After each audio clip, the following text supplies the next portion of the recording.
Friends, Bharat और Malaysia के बीच enhanced strategic partnership का एक दशक पूरा हो रहा है और पिछले 2 सालों में प्रधानमंत्री अनवर इब्राहिम के सहयोग से हमारी पार्टनरशिप में एक नई गति और ऊर्जा आई है।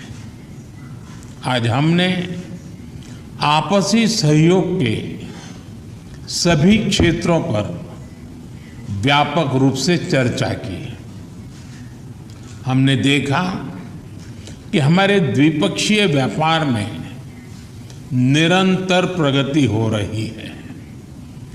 अब हमारा व्यापार रुपये और रिंगिट में भी हो रहा है। गत वर्ष में मलेशिया से भारत में $5 बिलियन के निवेश पर काम हुआ है। आज हमने निर्णय लिया है कि हमारी साझेदारी को कॉम्प्रिहेंसिव स्ट्रैटेजिक पार्टनरशिप के रूप में एलिवेट किया जाएगा। हमारा मानना है कि आर्थिक सहयोग में अभी और बहुत पोटेंशियल है। द्विपक्षीय व्यापार और निवेश का विस्तार किया जाना चाहिए।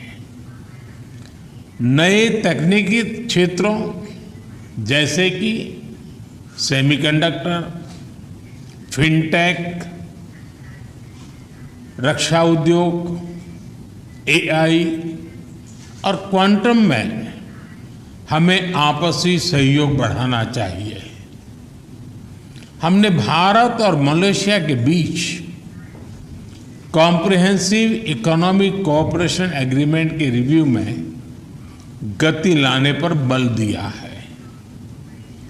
डिजिटल टेक्नोलॉजी में सहयोग के लिए डिजिटल काउंसिल की स्थापना करने का और स्टार्टअप अलायंस बनाने का निर्णय लिया है।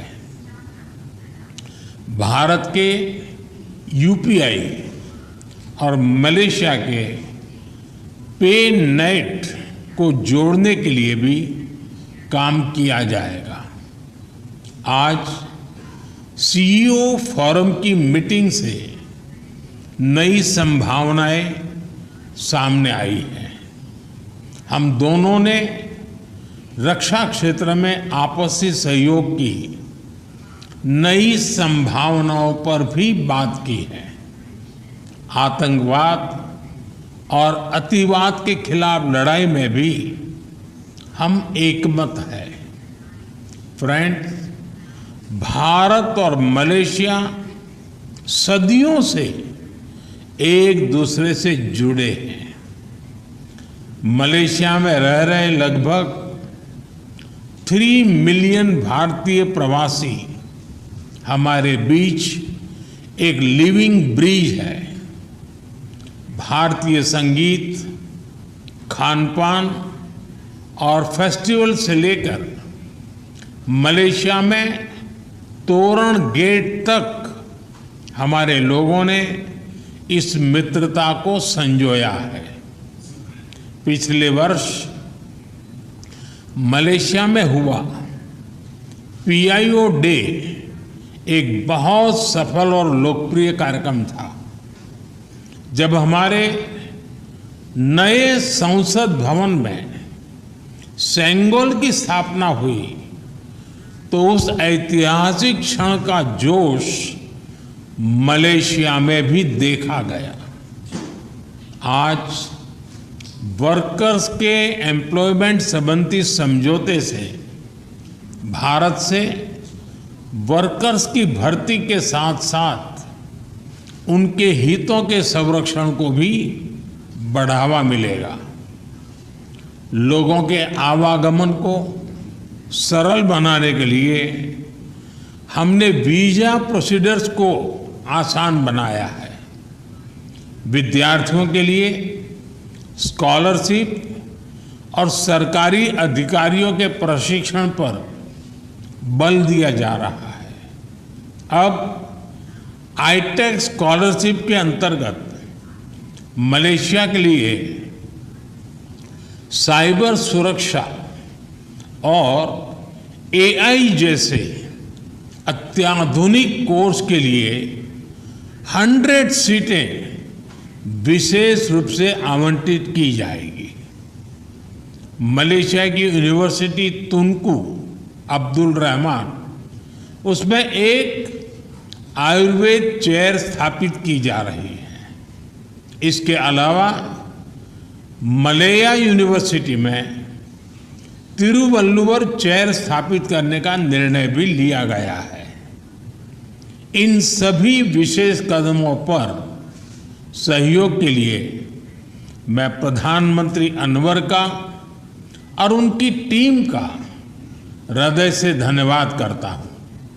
फ्रेंड्स, आसियान और इंडो पैसिफिक क्षेत्र में मलेशिया भारत का अहम पार्टनर है। भारत आसियान सेंट्रलिटी को प्राथमिकता देता है।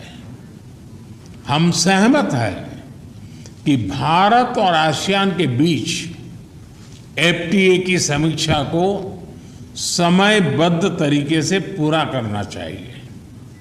2025 में मलेशिया की सफल आसियान अध्यक्षता के लिए भारत पूरा समर्थन देगा।